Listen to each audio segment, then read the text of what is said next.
ಬಕ್ರಾನ उधर उधर उधर ಇದು ಸೂರ್ಯ ಬಕ್ರಾನ ಆಯತ್ ನಂಬರ್ 103ರ ಕನ್ನಡ ತರ್ಜುಮೆಯನ್ನು ನಾನು ಪಠಿಸುತ್ತಿದ್ದೇನೆ.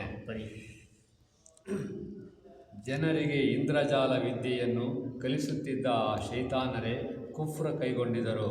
ಅವರು ಬೆಬಿಲೋನಿಯಲ್ಲಿ ಹಾರೂತ್ ಮತ್ತು ಮಾರೂತ್ ಎಂಬಿರುವರ ದೇವಚರರ ಮೇಲೆ ಇಳಿಸಲಾಗಿದ್ದ ವಸ್ತುವಿನ ಹಿಂದೆ ಬಿದ್ದರು.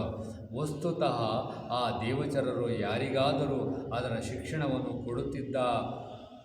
ಕೊಡುತ್ತಿದ್ದಾಗಲೆಲ್ಲ, ನೋಡು, ನಾವು ಕೇವಲ ಒಂದು ಪರೀಕ್ಷೆ ಆಗಿದ್ದೇವೆ, ನೀನು ಕುಫ್ರಿಗೆ ಸತ್ಯ ನಿಷೇಧಕ್ಕೆ ಒಳಗಾಗಬೇಡ ಎಂದು ಮೊದಲು ಸುಸ್ಪಷ್ಟ ಮುನ್ನೆಚ್ಚರಿಕೆ ಕೊಡುತ್ತಿದ್ದರು. ಆದಾಗ್ಯೂ ಇವರು ಅವರಿಂದ ಪತಿ ಪತ್ನಿಯರಲ್ಲಿ ವಿರಸ ಉಂಟು ಮಾಡುವಂಥದ್ದನ್ನು ಕಲಿಯುತ್ತಿದ್ದರು.